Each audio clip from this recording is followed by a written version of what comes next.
Powered by the Montana Television Network. This is the 10 o'clock news on Q2, Montana's news leader. Good evening. Thanks for joining us tonight. I'm David J. in for Dustin Kleeman.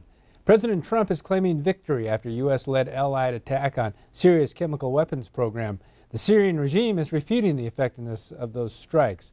CBS News' Laura Podesta has the latest from the United Nations in New York. The Pentagon released photographic evidence of the bombed Barza facility in Syria's capital city of Damascus. The building was central to Bashar al-Assad's chemical weapons program. This is going to set the Syrian chemical weapons program back for years. Long-range Tomahawk missiles were launched from a U.S. Navy ship, striking two other chemical-related facilities early Saturday morning. Smoke was still rising from the ashes hours later. The airstrikes were in response to the suspected chemical attack that left dozens dead last weekend in Douma. Assad has denied any involvement, but Vice President Mike Pence put him and the leaders of Iran and Russia on notice. To be clear, the United States is also ready to take additional action in a sustained way to ensure that Syria understands there will be a price to pay if they ever use chemical weapons again. Following the bombing campaign, Syrian TV quickly released video of Assad casually walking through a building. A resolution condemning the missile attack put forth by Russia here at the UN Security Council was rejected. We acted to deter the future use of chemical weapons by holding the Syrian regime responsible for its atrocities against humanity. On Saturday, a team of UN chemical experts arrived in Syria to investigate whether Assad's government was responsible for the attack a week ago. And Syrians danced in the street as a show of defiance against the United States. Laura Podesta, CBS News at the United Nations. As you heard, UN chemicals inspectors are now in Syria to investigate the suspected chemical attack. Senior White House administration official tells CBS News there is evidence chlorine and sarin gas were used. Getting back to Montana, Billings Public Schools have selected a new superintendent to lead the district into the future. This morning, Board of Trustees voted 5-2 to select Ross Kaysen of New Jersey. Kaysen has worked as the superintendent of the Freehold Township School District in New Jersey since 2011. He started in 1995 as a teacher. Kaysen is described as extremely dynamic and initiator, empowers students and staff, and sets direction. And trustees believe he has a lot to offer Billings schools. I think we would have been excited with whomever we picked. We had three very strong finalists. I think we came to a pretty strong consensus, though, that Dr. Kaysen was going to be somebody who could really take us to the next level and really allow the Billings education community to shine, and not just in terms of excelling locally, but bringing attention beyond our own community to the excellence that we have here. And if a contract is successfully negotiated, Kaysen will take over for Terry Bauk, who is set to retire from the position of superintendent in May. Greg Upham was selected as an alternate if negotiations with Kaysen fail. And we had a chance to talk with Ross Kaysen after his interview on Friday, and he told us why he applied for the superintendent job in Billings. It was really your leadership profile and what the district was looking for. You know, I'm at a point in my career where I'm looking for a place for my next 10 to 15 years.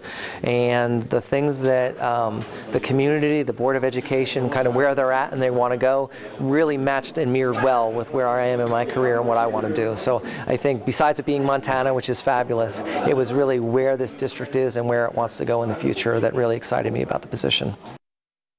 Ross Kaysen also said he wants to take an excellent school district and make it into what he calls a flagship district. And also in Billings, hundreds packed into the Alterowitz gym at MSUB today for the 9th annual Girls in Science event. Girls in Science offers young ladies in 4th through 8th grade a chance to find role models in the fields of science, technology, engineering, and mathematics. 33 booths filled the gym floor for a chance at hands-on exhibits and talking with professionals. Girls in Science hopes to spark a lifetime of learning. Girls at a certain age will start to find this isn't cool. So we've read studies about that. That's one of the main reasons we focus on girls. We want to keep them engaged, not just when they're really young, which is typical. Young children love science. But girls, as they get a little older, tend to step back, and we want to encourage them to stay with it so that they're still working with science. The day started off with the STEM Stars event where the ladies got to speak with 4 different women involved in medicine, biology, and geology. Meanwhile, MSU City's College is the home to a program of the opportunity to give the students a chance at collision repair school, and now that's been upgraded just a bit. Today the program received $72,000 worth of equipment. It also started a $17,500 endowment fund to go towards scholarships for future students. Part of that money was raised from an auction where toy pedal cars were painted by students in the program and were auctioned off yesterday. The Montana Collision Repair Association made the presentation at its annual convention. It is huge for the school moving forward because they not only operate on such a limited budget, but to get the modern equipment that's necessary for the kids to learn the proper techniques for repairing these high-tech cars today. It's really huge because it would take years and years worth of grants and stuff to get the equipment that we're able to give them right away.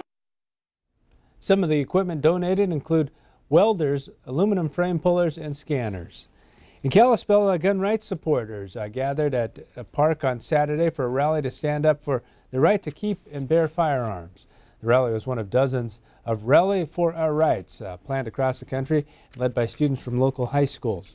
Hundreds gathered to listen to speakers and gun rights advocates and to stand unified in support of responsible gun ownership. People carried gun signs that read, "Disarming me will not protect me," and waved yellow "Don't tread me on me" flags. Columbia Falls sophomore Bridger Gould was among one of the speakers, and he says he feels the Second Amendment is under threat. Gun control will only affect the people who are willing to follow the law. Criminals who already don't follow the law will keep to their ways of not following laws, and they'll still find a way to get weapons. Regardless if there is gun ban or not, criminals will find a way to get guns. Adding more laws will not stop shootings, but it will increase the rate of weapons trade through criminals. And over in Bozeman, Montana State University held the 18th Annual Medical History Conference of the West at the Museum of the Rockies on Friday. This year's topic was opioids and addiction. Speakers talked about the history of prescription drugs and the use in the American West and how these drugs are used now. MSU's WWAMI medical education program put on the conference, and organizers say this conference shows that opioids can become highly addictive. But they're also still a very important drug for the management of pain that physicians need to be able to use. And so we have to find the right balance between using it responsibly and not allowing it to become an addictive drug.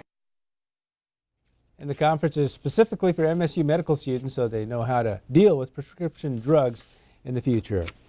And Connor Pretziger is here with weather, and we're taking a look at what we've got today and how that kind of shapes up historically here. Absolutely. If you thought we had a nice day today, you were right. By just about any standard, when we're going back even 10 years, today was still a day that stood out. So these are the temperatures for April 14th going back for the last 10 years. Today we hit a high temperature of 60 degrees.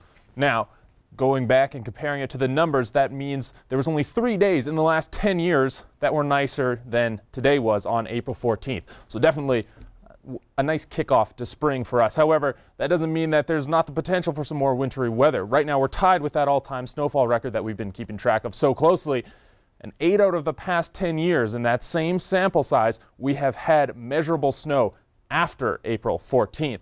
So still a chance to break that weather. For me, I'm just enjoying the springtime. We've got your full forecast coming up a little later.